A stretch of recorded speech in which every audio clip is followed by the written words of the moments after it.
네, 오늘 국내 증시는 그동안의 상승 가도를 뒤로하고 양지수 모두 하락권에서 움직임 이어가고 있습니다. 하지만 그 안에서도 이 모멘텀이 강한 섹터와 종목은 존재하는데요. 투자텔미 이 시간을 통해서 같이 짚어보시길 바랍니다. 먼저 오늘 국내 증시 오전장과 오후장 흐름 어떤지 전체적으로 정리를 해보겠습니다. 원전주 앞서서 이제 수액버스에서도 언급이 됐었죠. 오늘 장 초반부터 현재 오후 구간까지 그 힘이 유지가 되고 있다는 점 좀 주목해서 보시면 좋을 것 같고요. 엔비디아가 현대차와도 손을 잡았습니다. AI, SDV 그리고 로보틱스 쪽에서 앞으로 협업할 것으로 기대가 되고 있고요. 폴리실리콘 가격이 반등하면서 오늘 하나솔루션, HD 현대에너지솔루션과 같은 종목들이 움직이고 있습니다. 덕산테코피아는 오늘 개별적인 모멘텀이 부각이 되고 있고요. JP모건 헬스케어 컨퍼런스 잠시 후에 투자텔미에서 세 번째 내용으로 다뤄보겠습니다. 네, 그럼 첫 번째 투자텔미 시작하겠습니다. 그동안 정책 리스크로 눌려 있었던 원전주들 오늘 모처럼 호재가 재등장했습니다. 다시 한번 이 원전이 미래다라는 슬로건이 텔레그램방에 등장을 했는데요. 이 조선일보에서 나온 단독 기사입니다. 주요 내용은 한미 양국 정부가 세계 원전 시장 공동 진출을 위한 원자력 수출 그리고 협력 약정에 서명을 했다는 겁니다. AI 확산에 따른 전력 수요를 충족시키기 위해서 각국이 잇따라 원전 건설에 나서는 가운데 한미 양국이 팀 코러스를 구성해서 이 세계 원전 시장의 공략에 나선다라는 겁니다. 이렇게 한미 양국 원전 수출 파트너십의 윤곽이 잡힌 데 이어 이 한국수력 원자력과 미국 웨스팅하우스 간의 합의안도 조만간 나올 것으로 알려지면서 오늘 원전은 마지막 족쇄까지 풀렸다라는 코멘트가 많이 회자되기도 했습니다. 앞서 언급드렸다시피 한수원과 웨스팅하우스 협상에 따른 체코 원전 관련 리스크가 완화가 되면서 오늘 또 다른 텔레그램 방에서는 체코 원전을 중심으로 한 원자력 발전소 전반 밸류 체인을 재점검하자라는 전략도 제시가 됐습니다. 주요 기업들 한번 정리를 해볼게요. 체코 원전의 팀 코리아 앞서서 김준호 매니저가 언급해 주기도 했습니다. 두산 에너빌리티, 한전기술, 한전 KPS가 대표되는 기업이다라고 볼 수 있겠고요. 현재 주요 부품단에서는 우리기술, 서전기전, 삼형엠텍 그리고 많은 개인 투자자분들이 최근에 좀 매매를 하고 있는 종목이 아닐까 싶습니다. BHI와 S&T에너지까지 포함이 되어 있고요. 서비스와 유지보수 쪽에서는 볼만한 기업이 우진엔텍 그리고 오르비텍입니다. 그리고 관련 기타 부품 관련주 안에서는 이 피팅과 밸브 업체가 또 들어가 있는데 조선 기자재와 중복이 되죠. 태강과 성광밴드, 디케이락 그리고 하이로코리아 등등을 꼽을 수가 있을 것 같습니다.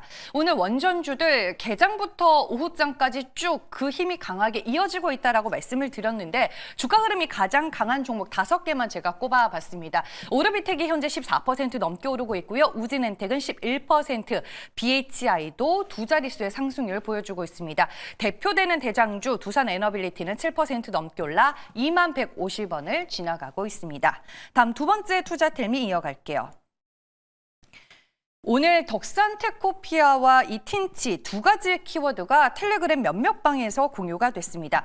그래서 덕산테코피아의 차트를 찾아보니 주가가 강하길래 제가 이 기사 내용과 함께 최초로 이 얘기가 나온 텔레그램 방이 어디인지 찾아봤습니다. 이 해외 언론 기사였는데 이 기사를 최초로 올린 방은 DB금융투자에서 2차 전지와 철강 금속을 담당하고 있는 안회수 애널의 방이었습니다. 이 마이스틸이라는 해외 언론에 따르면 덕산 일렉트라의 계약 소식이 기사화된 거였습니다. 이 덕산테코피아의 자회사가 덕산 일렉트라인데 번역을 이제 해보니까 중국의 더조우틴치와 덕산 일렉트라가 OEM 계약을 체결했다라는 게 주된 내용이었습니다. 이번 계약을 통해서 이 덕산 일렉트라는 더조우틴치를 위해 리튬 이온 배터리 전해질 제품을 가공 및 생산해서 납품을 하게 됩니다. OEM 계약 총량은 2025년부터 2027년까지 10,000톤 이상이 될 것으로 추정이 되고 있습니다. 이번 계약을 통해서 틴치는 이 북미 물량을 덕산 일렉트라에 모두 맡기게 되고 덕산테코피아 입장에서는 OEM 방식을 통해서 이 고객을 다변화시킬 수 있게 됐는데 이번에 중국 고객사도 잡을 수 있게 됐다는 게 중요한 포인트가 될 것 같습니다. 네, 그럼 덕산테코피아의 주가 흐름 한번 봐야겠죠. 네, 이 기사가 공유가 됐었던 시점이 11시 이후입니다. 장중 고점 36,450원 찍었고요. 현재는 8%에 가까운 오름세를 유지하며 주가가 35,450원에 거래가 되고 있습니다. 오늘 전체적으로 2차 전지 관련주들이 약세 흐름인 것과는 반대되는 흐름이죠. 개별 모멘텀이 있었다는 점 참고하시길 바라겠습니다. 네, 세 번째 투자 텔미 내용입니다.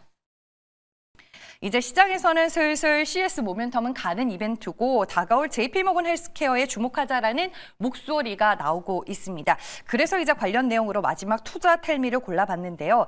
JP모건 헬스케어 컨퍼런스 현지 시간으로 1월 13일부터 미국 샌프란시스코에서 16일까지 열릴 예정입니다.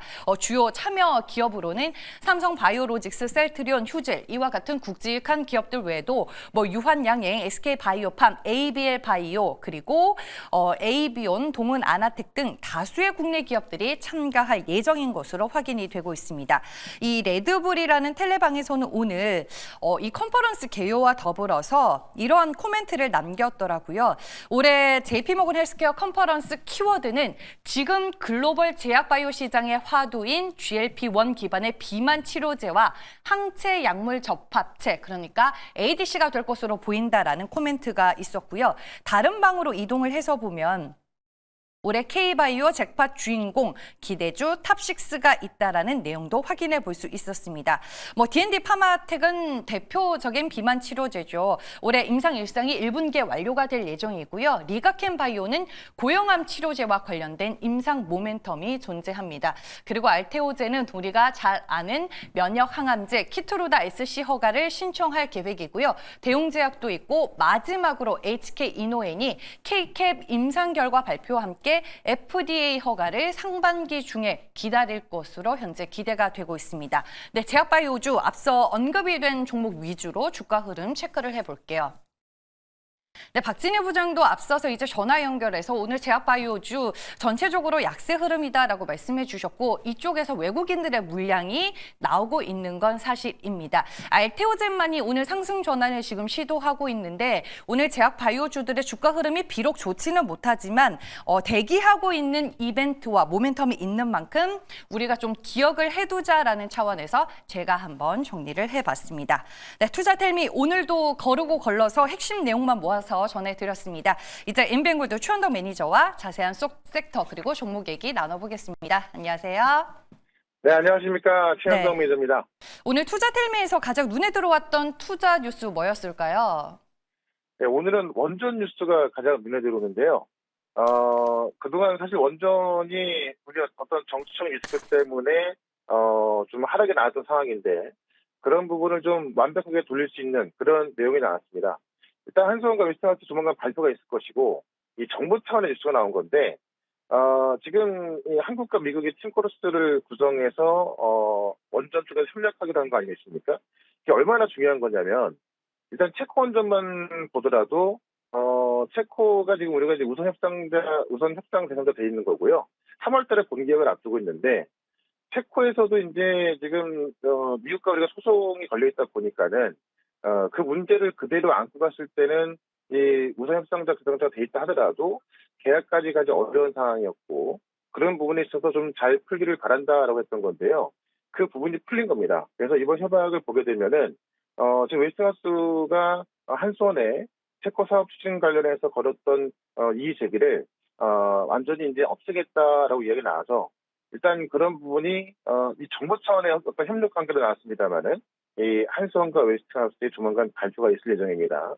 그때까지 어떤 재료로 이제 또 좀 올라갈 수 있는 그런 수급적인 부분은 살아있다라는 거고 어쨌든 그 가장 앞에 있는 체코 원전만 본다 하더라도 정말 그 걸림돌이었던 부분이 완벽히 해소가 됐다라고 보는 건데 더 큰 건 뭐냐면은 지금 전 세계적으로 원전 건설이 좀 들어가고 있잖아요.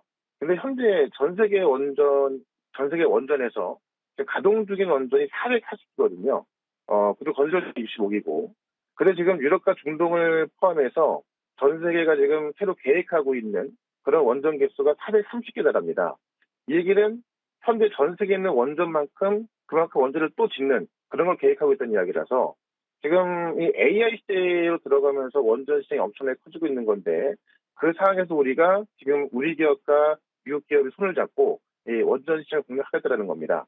실제 우리 같은 경우는 뭐 기술도 갖고 있고 시공 능력도 있습니다만은 지금 웨스트하우스에는 걸려 있는 문제 때문에 어떻게 보면 그런 부분이 막혀 있던 거고, 특히나 원전 같은 경우는 짓는 순간부터 리스크가 되기 때문에 어떤 방위적인 부분이 있어야 되는 건데, 그런 것들이 미국이 좀 해결될 수 있는 상황이라서 제가 볼 때는 뭐 최상의 협력이 나왔다 보고 있고요. 그런 내용을 좀 더 들여다보게 되면은 실제로 이제 유럽 같은 경우는 웨스팅하우스 공동 지출해서 우리가 시공하는 걸로 협력이 돼 있는 거고, 중동 같은 경우는 한국형 그 원전으로 독자 진출이 가능하다라고 되어 있습니다. 그러니까 제가 볼 때는 줄 건 주고 받을 건 받았지만은 최상의 협력이 나온 게 아닌가 합니다. 그런 관점에서 우리가 앞으로 남은 3월 달에 있을 체코 원전도 문제가 없을 것 같고, 체코 원전뿐만이 아니라 유럽 시장과 중동 시장 공략할 수 있는 그런 어떤 협력 관계가 되어 있기 때문에 아마 원전 같은 경우는 뭐 잘 갈 것 같고요. 주말 전후로 해서 이제 우리 정치적 리스크도 어느 정도 해소될 수 있는 그런 기미가 보고 있죠. 그런 관점에서 오늘도 오늘입니다만은 다음 주도 꽤 좋은 시간 날 것으로 보여지기 때문에 우리가 원전주, 제가 두산 엔더빌리티도 뭐 처음에 언급을 드렸었고 급등하고 있는 건데요. 그런 원전주 중에서 또 좀 새롭게 수주를 따내고 있는 그런 기업도 하나 말씀을 좀 드려보도록 하겠습니다. 네, 이제 K원전은 유럽 그리고 중동 시장까지 열렸다라고 말씀을 해주셨는데요. 이 매매 관점에서 탑픽으로 볼 만한 원전주는 뭐가 있을까요? 일단 두산 엔더빌리티가 최우선인데 그건 제가 이미 말씀을 드려서 올라가고 있기 때문에 오늘 현재가가 지금 24,650원인데요. S&T 에너지를 좀 말씀을 좀 드려볼게요. S&T 에너지 같은 경우는 이제 이 LNG 에너지하고 원전 에너지를 같이 볼 수 있다라고 좀 보시면 될 것 같은데, 지금 배열 회수 보일러라고 해서요. 이 원자력 발전소에 들어가는 이 배열 회수 보일러를 생산하고 있고, 또 이 석유가스 플랜트에 공랭식 열 교환기가 들어가는데 이걸 같이 생산하고 있죠. 그래서 지금 AI 산업 발달로 인해서 전력 수요가 급증하면서 원전 시에 크고 있는 것만큼 이 원전에 들어가는 배열수 보일러 생산하는 S&T를 봐야 될 것 같고, 또 이 트럼프 시대로 들어가면서 이 LNG 발전소가 증가하고 있지 않습니까? 그동안 캐지 않고 있던 LNG를 트럼프가 캐기 시작해서 그거를 이제 유럽 쪽으로 판매하게 되면은 결국 또 이 LNG 산업이 증가할 수밖에 없겠죠. 그런 LNG에 들어가는 이 열 교환기, 그러니까 공렌지 열 교환기를 같이 만들어 팔기 때문에 이 S&T 에너지 같은 경우는 원전 수혜주기도 하고 LNG 수혜주기도 하다. 최근에도 이제 지금 미국 쪽에서 미국의 이 베크터 에너지하고 또 700억 대 규모까지 수주가 됐기 때문에 실제 어떤 뭐 전망만 좋은 것이 아니라 수주로 이어지고 있는 그런 기업으로 보면 좋겠다라고 말씀드리면서, 일단 목표가는 27,000원까지 말씀을 좀 드리고요. 손절가는 22,000원으로 좀 대응을 해보도록 하겠습니다. 네, 알겠습니다. 마지막으로 전일 소개해 주셨던 시메스 짧게 리뷰해 주시고 무방 일정도 들어볼게요. 네, 시미스도 지금 SK 선택을 받으면서 잘 올라서고 있고요. 제가 이제 이번 주에 말씀드렸던 두산 에너빌리티 같은 경우도 뭐 대박 후주가 나면서 올라가고 있기 때문에 제가 계속해서 말씀드렸던 목표가까지는 계속해서 좀 보유 관점 말씀 좀 드려보고, 실질적으로 이런 종목들 중에서 옥석을 가리는 게 가장 중요한 거거든요. 그래서 어제 말씀드렸던 종목들까지 다 올라오고 있는 건데요. 오늘도 4시에 무료 방송에서 말씀드릴 예정이니까는 유튜브에서 최현도 검색하시고 4시부터 무료 방송 들어오시면 되고요. 저는 내일 또 다음 주 이 시간에 뵙도록 하겠습니다. 고맙습니다.